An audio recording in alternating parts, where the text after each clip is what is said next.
Shalom Bapak Ibu yang dikasihi Tuhan.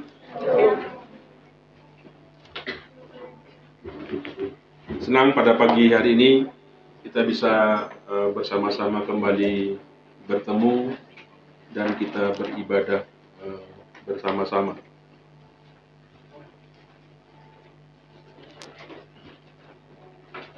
Bapak Ibu Saudara dikasihi Tuhan, pada minggu yang lalu saya menyampaikan firman Tuhan tentang satu tema model daripada orang Kristen. Ya, model daripada orang Kristen. Ada tipe orang Kristen yang dingin. Kemudian yang kedua, orang Kristen yang panas. Tetapi ada juga orang Kristen yang suam-suam buku.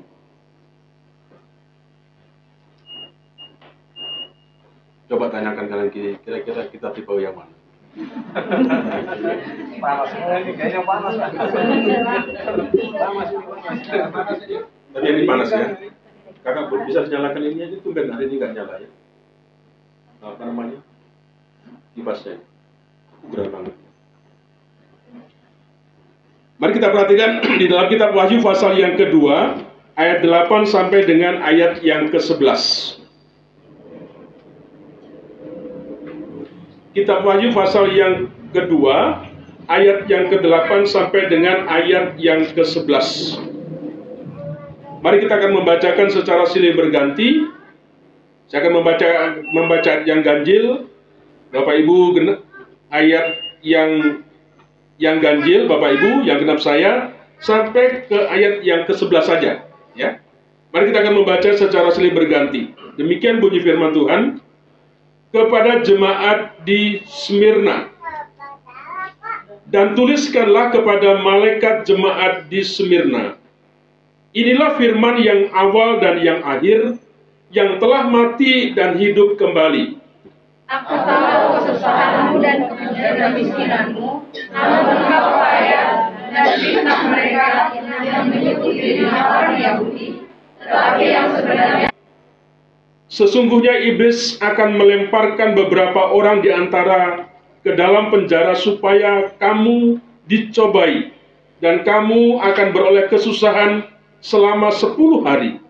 Hendaklah engkau setia sampai mati, dan aku akan mengaruniakan kepadamu mahkota kehidupan.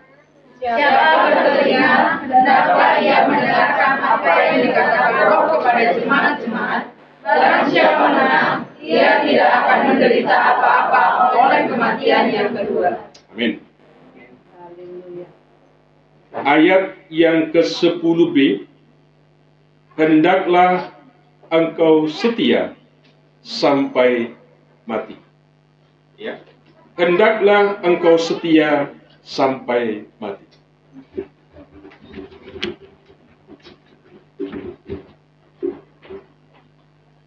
Bapak Ibu berjanji seperti kata firman Tuhan ini, hendaklah engkau setia sampai mati. Teguhkan kanan kirimu, katakan seperti ini.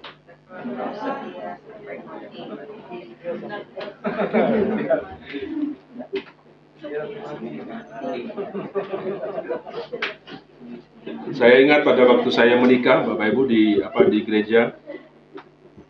Biasa kalau nikah kan ada ikrar begitu, janji pernikahan. Nah, ketika pendeta menanyakan kepada saya, apakah engkau akan setia ya, sampai mati saat susah, senang, macam-macam. Bapak Ibu, saya lama menjawab pertanyaan itu dan rasanya bergumul untuk menjawab pertanyaan itu dan tidak mudah. Sebenarnya supaya kelar nikahnya cepat-cepat jawab, saya setia, saya mau setia. Tetapi dalam mempraktekkan itu tidak mudah, ya, tidak gampang. Ya, ada banyak ujian, tantangan di tengah-tengah perjalanan kehidupan kita. Ya. Sehingga ada nyanyian engkau yang berjanji, engkau yang berjanji, tapi engkau sendiri yang mengingkari. Saya memberikan sebuah tema, jadilah setia hingga akhir hidup kita, ya. Jadilah setia hingga akhir hidup kita. Bapak Ibu, ada sebuah cerita di negeri barat tentang seekor anjing yang setia menemani seorang ibu. Ya. Ini anjing saja setia menemani ibu. Nah, diceritakan tinggallah sepasang suami istri di sebuah desa. Nah, mereka memiliki seekor anjing yang jinak dan pintar. Nah, anjing ini selalu menemani nyonyanya kemana saja pergi nyonyanya ini. Dan yang lebih menarik Bapak Ibu Saudara, bahwa setiap hari Minggu pagi, ibu ini selalu ke gereja. Ya.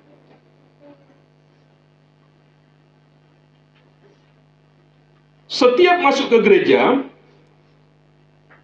anjing ini selalu duduk di samping majikannya, ya, nyonyanya. Dan anjing ini mengikuti ibadah sampai selesai. Anjing. Dia nggak pakai pempes, ya. Nggak keluar masuk, ya kan. Kalau di sini nggak ada jemaat seperti itu. Kalau sudah duduk dari awal sampai akhir, diam, cacing wae. Ya. Nah, anjing itu seperti itu Bapak Ibu, ya. Selama mengikuti ibadah selesai, ya, sampai selesai, dia tetap ada di samping nyonyanya, tidak kemana-mana. Dari minggu ke minggu Bapak Ibu terus, ya, bulan ke bulan bahkan sampai berganti tahun, anjing ini ternyata begitu setia menemani nyonyanya.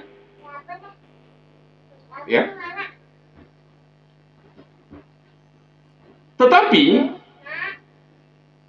suami daripada nyonya ini, Bapak Ibu, tidak pernah tahu kemana anjing itu biasa pergi setiap hari Minggu. Kenapa demikian? Ternyata suaminya ini sukanya mabuk, dugem. Kira-kira begitu, ya. Dia seorang pemabuk. Bahkan hampir tidak pernah ke gereja. Saya senang pengantin baru ini di sini. Pak si Mari-Mari ini katanya dulu juga jarang ke gereja begitu. Tapi sepanjang dia menikah di sini hanya satu kali absen karena istri sakit. Nggak tahu dia takut berani dan sendiri atau gimana, ya. Nah, beda dengan apa si suami daripada nyonya ini, ya. Dia tidak pernah ke gereja. Pak, kalau Natal datang kira-kira datang kalau Natal gitu kan. Ya, setiap minggu, ya. Nah, tapi ibu ini supaya bisa masuk gereja. Tapi doa ibu sepertinya tidak dijawab Tuhan sampai akhirnya ini akhir daripada kisah itu, ibu ini jatuh sakit. Sudah berkali-kali dia berdoa, menangis dan sebagainya, tetapi suaminya tidak pernah sadar, tidak pernah berubah. Singkat cerita Bapak Ibu, nyonya ini, ibu ini sakitnya semakin hari semakin parah. Ya, walaupun sudah diperiksa dokter, tapi kondisinya tetap sama, ya, tidak ada sebuah perubahan. Dan pada suatu hari Bapak Ibu, ibu ini tidak bisa tertolong lagi, akhirnya dia meninggal dan kemudian dikuburkan. Maka sekarang yang ada tinggallah anjing bersama tuannya saja. Yang menarik Bapak Ibu, dari kisah ini, setiap hari Minggu, anjing ini selalu pergi ke gereja. Bapak Ibu percaya? Bapak Ibu percaya? Nanti kita bisa menonton ada anjing, katanya anjing itu lebih setia daripada kucing. Kucing itu kadang-kadang binatang yang agak sedikit diperlakukan lebih ini tapi kurang ajar. Anjing ini begitu setia, ya. Nyonyanya meninggal, anjing ini ternyata setiap minggu datang ke gereja. Pergi ke gereja. Dan itu sudah menjadi sebuah kebiasaan, ya. Yang lebih mengherankan lagi, Bapak Ibu, anjing ini tahu kalau itu hari Minggu dan dia bisa ke gereja.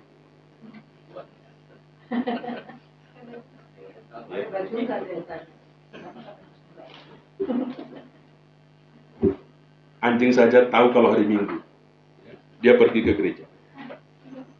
Bapak Ibu, saya tidak nyindir Bapak Ibu, saya cerita tentang anjing, ya. Nanti Bapak Ibu protes sama saya, enggak, saya cerita tentang anjing gitu, ya.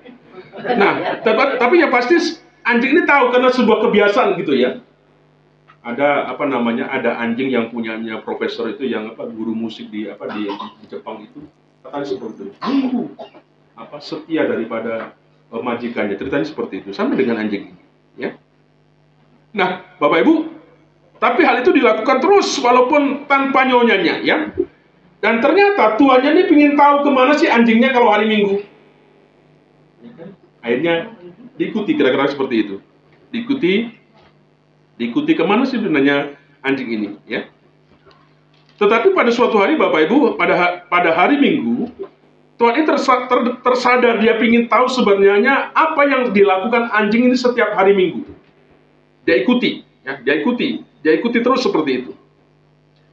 Nah, ternyata karena dia ingin tahu si bapak ini, akhirnya dia masuk gereja. Dan anjing itu tetap duduk di tempat nyonya tadi, di sampingnya seperti itu. Jemaatnya juga nggak rese, ya. Kalau ada anjing kira-kira diusir gitu. Tapi dibiarkan seperti itu, ada sampai seperti itu, ya. Nah, ternyata apa yang terjadi, Bapak Ibu? Itu membawa tuannya masuk ke gereja, ya. Dan duduk di kursi di mana istrinya selalu duduk. Tepat di samping anjing itu duduk. Akhirnya apa? Lama-kelamaan, ya. Tuannya ini, majikannya laki ini, mengikuti ibadah sampai akhir. Dan itu pertama kalinya bapak ini masuk ke gereja. Kristen, Bapak Ibu. Kristen. Tapi dikatakan pertama kali dia masuk gereja. Dan pada hari itu dia pun sadar dan bertobat. Waktu Pak Pendeta Bapak itu mendengarkan khotbahnya pendeta, kemudian dia mengambil sebuah keputusan dan dia tinggalkan segala sesuatu yang buruk di tengah-tengah hidupannya. Bapak ini berpikir, kalau seekor anjing saja bisa setia datang ke gereja, masakan dia seorang manusia tidak bisa datang? Akhirnya Bapak Ibu, dengan anjing ini membawa tuannya, setiap minggu dia masuk ke gereja, dia beribadah ke gereja. Anjing ini bisa menyelamatkan satu jiwa karena sebuah kesetiaannya. Kesetiaan anjing ini kepada nyonyanya membuat kemudian suaminya juga bertobat.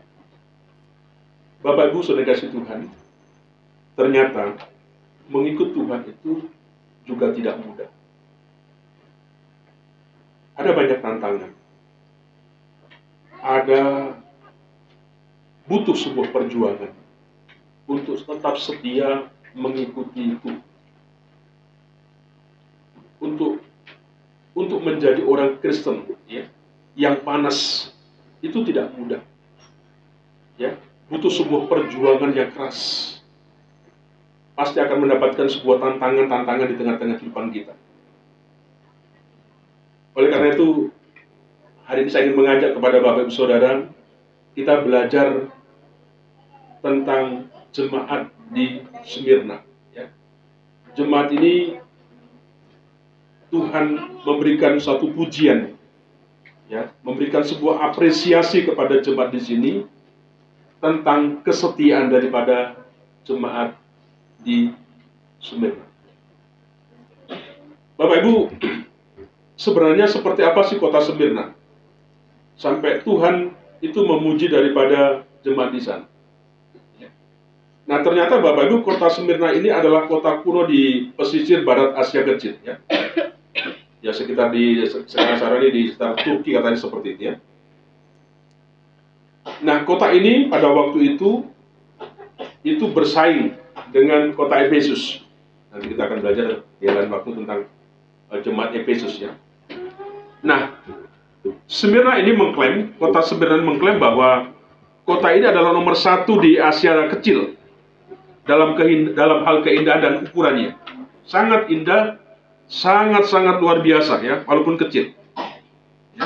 Sebuah kota yang megah, sebuah kota yang indah, ya. Naik melandai, ya, dari laut. Bangunan-bangunannya sangat indah. Ini adalah kota Smyrna. Nah, di kota itu Bapak Ibu ternyata terdapat juga jemaat Kristen.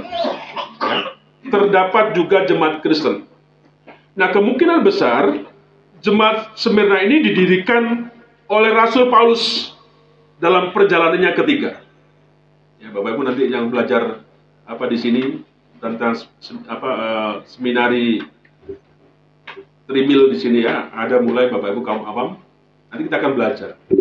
Dalam perjalanan Kisah Rasul nanti akan kita temukan ada beberapa perjalanan. Kisah Rasul perjalanan pertama, perjalanan kedua, perjalanan ketiga. Perjalanan pertama itu dari mana ke mana, kedua dari mana dan sebagainya, ya.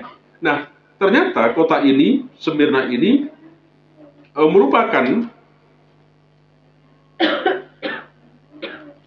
hasil daripada Paulus mendirikannya pada perjalanan yang ketiga, ya. Nah, Smyrna ini adalah jemaat Kristus yang kedua di antara ke-7 jemaat Asia.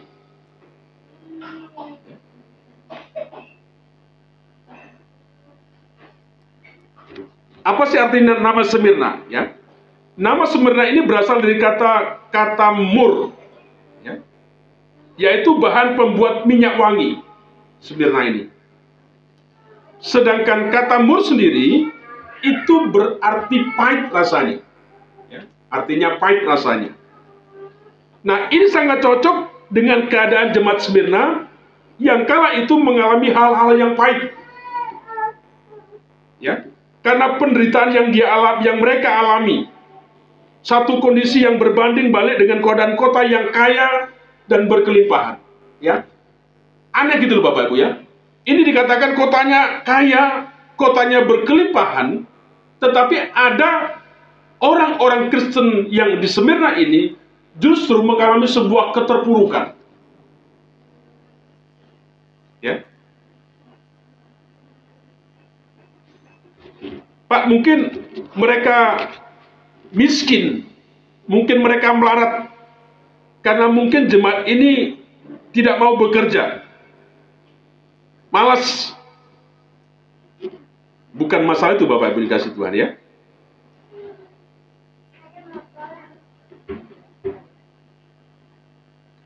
Tetapi kenapa sampai dia mengalami banyak masalah kekurangan dan sebagainya Bapak Ibu? Ternyata karena dari pemerintah setempat, sebab mereka itu tidak mau menyembah Kaisar, ya. Ada Bapak Ibu di Alkitab itu yang kutipannya seperti ini, ya. Apa namanya? Tentang memanggil Tuhan, ya. Bapak Ibu, kata itu sepertinya mudah diucapkan. Kalau kita memanggil Tuhan itu diselamatkan. Tetapi ada di bagian yang lain tidak. Bapak Ibu harus melihat kepada konteksnya. Apa yang sedang terjadi? Sama dengan di Smyrna ini, ya. Ternyata mereka mendapatkan sebuah pressure, mendapatkan tekanan oleh pemerintah pada saat itu supaya orang-orang Kristen di Smyrna itu untuk menyembah kepada Kaisar, ya, menyembah Kaisar. Bapak Ibu bisa membayangkan seperti kita di sini, mau nggak gereja ini ditutup? begitu Bapak Ibu ya? Apa Bapak Ibu tunduk dengan kesepakatan atau Bapak Ibu tetap membuka gereja menjadi saksi Kristus seperti itu? Kira-kira begitu. Jemaat sebenarnya seperti itu. Wajar kalau kemudian dia diperlakukan mungkin tidak baik oleh pemerintah pada waktu itu, sehingga kehidupannya susah. Biasanya dapat bantuan, mungkin tidak dapat bantuan. Biasa mungkin dikasihkan sembako, tidak dapatkan. Kalau dikasihkan tabung gas, kita nggak dapat, dan sebagainya. Ya. Nah, Bapak Ibu, ternyata gereja Smyrna ini dikategorikan oleh para ahli Alkitab sebagai gereja yang teraniaya. Ya. Karena apa? Karena anak-anak Tuhan mengalami penganiayaan yang hebat, yang luar biasa. Ya. Tetapi yang luar biasa Bapak Ibu yang terjadi apa? Yang terjadi adalah semakin anak-anak Tuhan itu dianiaya, semakin besar kebangunan rohaninya. Semakin dihambatkan, maka iman orang percaya semakin itu sebenarnya yang menjadi sebuah latar belakang kenapa ya gereja ini kemudian Tuhan mengajarkan kepada kita, berbicara kepada jemaat Smyrna, Tuhan memberikan sebuah pujian. Ternyata orang Kristen yang ada di Smyrna adalah orang Kristen yang setia. Walaupun mengalami sebuah aniaya, Bapak Ibu, dia tetap menjadi orang Kristen yang tidak suap-suap.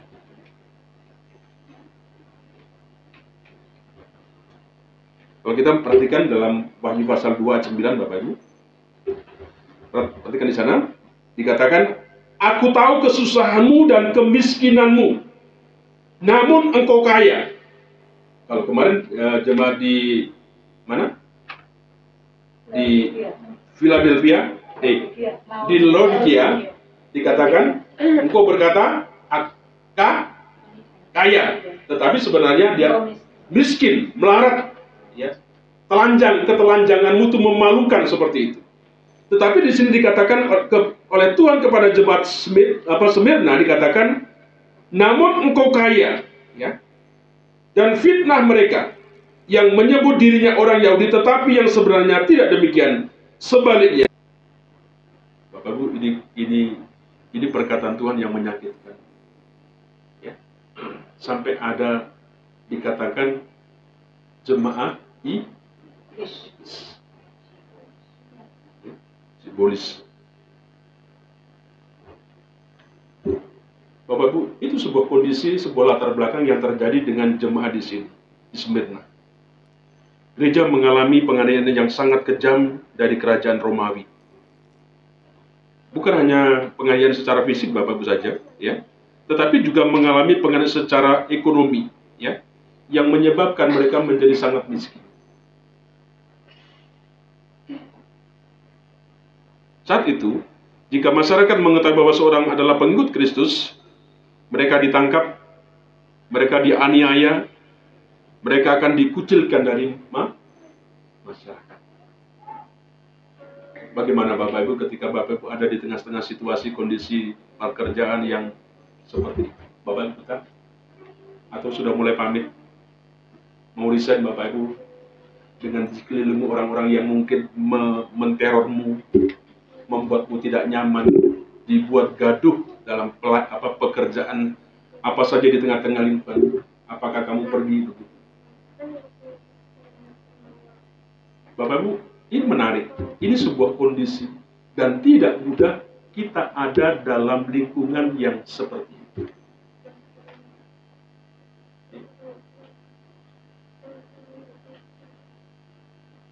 ...25 tahun gereja ini berdiri Bapak Ibu, kita bersama-sama belajar tentang hal itu. Tidak mudah kita waktu itu kita hidup di UDI ini. Ya. Kekristenan kita mengalami banyak kesukaran, kesulitan dalam kita beribadah.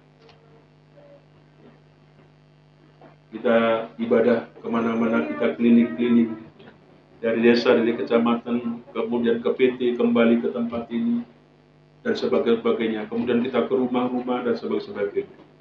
Bapak Ibu, ini sebuah kondisi yang tidak mudah. Ini yang sedang terjadi dengan jemaat di Smyrna. Ya, bersyukur hari ini Pak Pendeta apa istilahnya di lingkungan sudah penerimanya dengan lingkungan sudah baik. Pak Pendeta dan tokoh masyarakat, tokoh agama. Pak Pendeta hari Minggu ini ikut kami ngantar pengantin. Siap. Tadi saya ngantar pagi-pagi ke Cimahi. Di Sumur Kondang situ dekat. Ya mereka senang menganggap seperti itu. Tapi kalau melihat dulu-dulunya dengan orang-orang yang ikut sama kita, dia itu salah satu pengikut waktu itu. Ya. Hari ini sampai dia seperti ini. Pokoknya tidak mudah lah Bapak Ibu. Inilah latar belakangnya sebuah kondisi keadaan daripada jemaat Smyrna pada waktu itu. Tapi luar biasanya dikatakan firman Tuhan, Bapak Ibu, mereka tidak tergoyahkan. Mereka sangat militan, ya, dengan pengiringannya kepada Tuhan Yesus. Oleh karena itu, dia memberikan sebuah nasihat kepada kita, supaya kita belajar kepada jemaat di Smyrna. Hendaklah engkau setia sampai mati.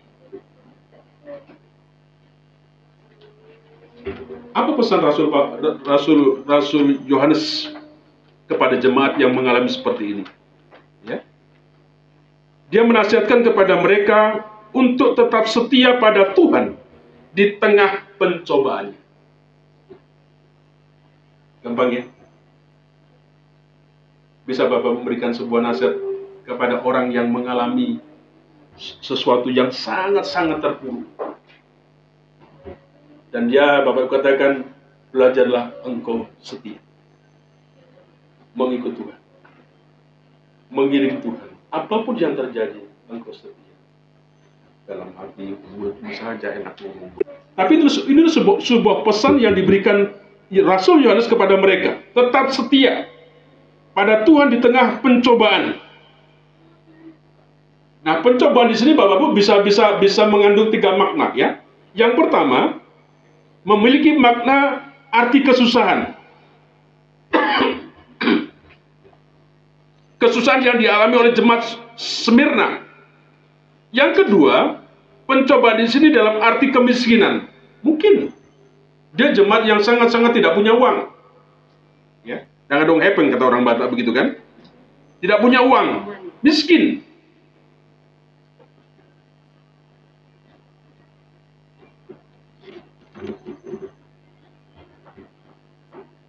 Bapak Bu, sebelah kanan kirimu miskin atau kaya? Lihat mereka. Kaya. Nah, sekolah minggu pernah saya tanya di sini, siapa di sini yang yang kaya? Gak ada. Siapa yang diantara kamu yang sekolah minggu saya tanya siapa yang miskin? Juga gak ada. Anak kecil aja ditanya, gak ada yang mau jawab. Miskin kagak, kaya kagak. Ya, seperti itulah katanya, sedang-sedang saja. Kemudian ada nyetuk anak-anak selama ngomong, apa sih standarnya orang kaya? Katanya punya mobil, rumahnya bagus, ber-AC. Nah, yang ber-AC yang punya mobil, enggak, aku enggak kaya.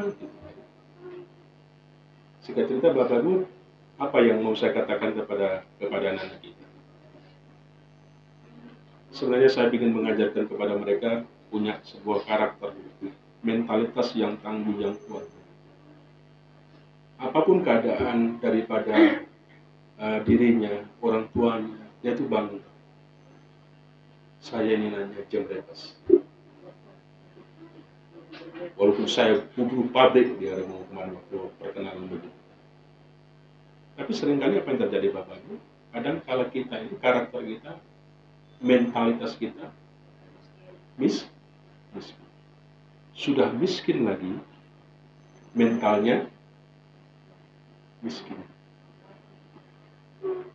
Kenapa sih kita kira kurang bisa mensyukuri, kita tidak bangga dengan sesuatu yang Tuhan berikan kepada kita? Kalau tanya anak-anak, apakah kamu pernah mengalami sebuah aniaya penderitaan kamu waktu kamu bermain di sekolah? Anak-anak, iya Pak Pendeta. Apa aniaya? Saya dibilang Kristen. Saya dikatakan diolok-olok karena saya orang Kristen. Saya tanya, kamu memang orang apa? Ya kan? Baru sadar gitu. Iya, ternyata dia orang Kristen. Loh, apa masalahnya? Kan gitu kan. Benar Bapak ya? Kalau dibilang kamu orang Kristen, loh apa masalahnya? Kalau kamu dibilang orang Jumat, ya mungkin kamu bisa marah. Ini kamu orang Kristen, gak ada yang salah gitu kan. Bapak Ibu, ada sesuatu sebenarnya satu pesan yang saya ingin sampaikan kepada anak-anak kita begitu. Ada sesuatu yang sesuatu yang harus kita belajar dengan sesuatu yang Tuhan kasih, sesuatu yang Tuhan beri, kita benar-benar punya mentalitas yang memang seperti itu. Makanya saya paling benci mendengar jemaat ngomong, Pak, kami tidak punya, kami tidak bisa memberi. Bahkan saya ingin kutukin orang-orang begitu, biar sampai mati punggung akan seperti itu. Bapak Ibu, perhatikan apa yang dialami oleh di jemaat Smyrna ini. Mereka secara miskin. Ada banyak mengalami sebuah pencobaan yang sangat-sangat luar biasa. Ya.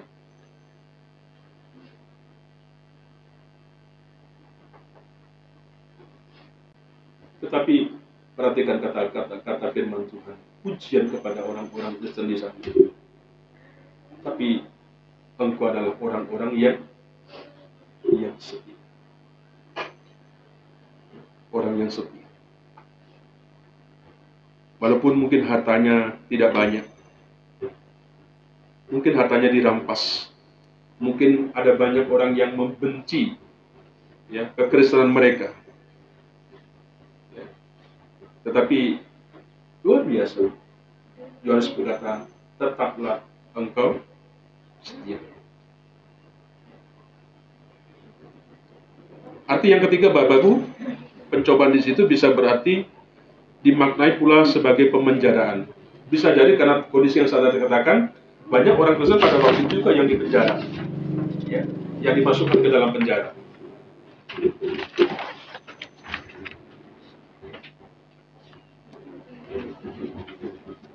Nah, sekarang bagaimana jemaat Smyrna tetap setia menghadapi pencobaan yang mereka hadapi? Bagaimana jemaat ini tetap setia? Apa yang dinasihatkan Rasul Paulus kepada jemaat di Smyrna, Bapak Ibu? Yang pertama, Rasul Paulus menasihatkan kepada mereka agar jemaat itu berfokus pada Tuhan Yesus. Berfokus pada Tuhan Yesus. Ia menyampaikan bahwa Tuhan Yesus itu dalam yang kita baca dikatakan adalah firman yang dari yang awal dan yang akhir, yang telah mati dan hidup kembali. Ayat 8. Inilah firman yang awal dan yang akhir, yang telah mati dan hidup kembali. Fokus hanya kepada Tuhan.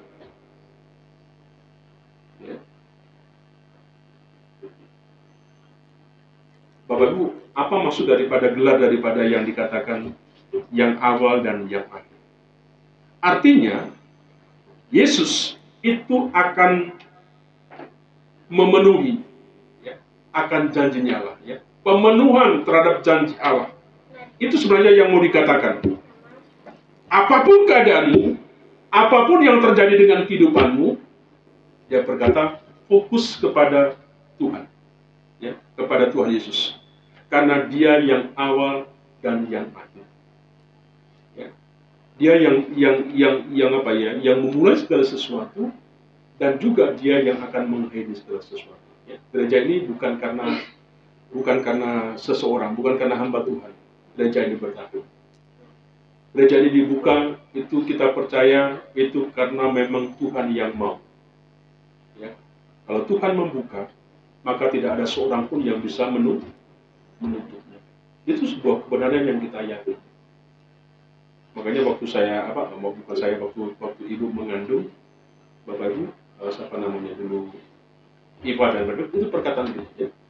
Kalau Tuhan yang sudah menaruh di rahim daripada ibu, kalau Tuhan sudah menaruh, pasti nanti Tuhan juga yang akan mengeluarkannya. Ya. Bapak Ibu, tidak perlu diragukan apapun sebuah keadaan. Diminta oleh Rasul Paulus kepada mereka supaya mereka ya fokus kepada Tuhan. Apapun yang terjadi, mulai dari lahir sampai akhir hayat, Kristus yang bangkit adalah Kristus yang menang atas pencobaan dan penderitaan. Kristus yang bangkit adalah Dia yang telah mengalami yang terpuruk dalam karena pelayanan. Apapun yang dialami oleh jemaat Smyrna, apapun yang dialami oleh setiap kita Bapak Ibu, semua itu pernah dialami Tuhan Yesus. Tuhan Yesus dapat menolong karena Dia tahu hal yang terburuk, ya, hal yang tidak baik dalam kehidupan kita, ya. Bahkan telah mengalami pahitnya kematian. Tuhan kita bukan Tuhan yang hanya sekedar guru asbun, tetapi Dia mengalami bagaimana sulitnya kira-kira manusia. Kemanusiaannya Tuhan pernah mengalami seperti itu. Kita diingatkan Bapak Ibu, oleh sebab itu apapun yang terjadi kepada kita, selalu saya berkata, Tuhan itu tahu. Tuhan ngerti. Tuhan bisa mengerjakan sesuai apa yang menjadi kehendak. Bisa. Tidak ada sesuatu yang tidak bisa. Tidak ada sesuatu yang tidak mungkin. Di hadapan Tuhan gak ada semuanya bisa jadi. Semuanya bisa mungkin. Karena itu Bapak Ibu, jangan kemudian kita bimbang. Fokus saja kepada Tuhan Yesus. Itu yang pertama. Yang kedua, selain Rasul Yohanes, dia memberitahukan, menasihatkan supaya jemaat ini tabah dalam menghadapi sebuah kenyataan. Dan yang terakhir dikatakan di situ tidak hanya sekedar tabah, tetapi Rasul Yohanes mengajak umat untuk tetap setia, sekalipun bila kematian menjadi harga yang harus dibayar.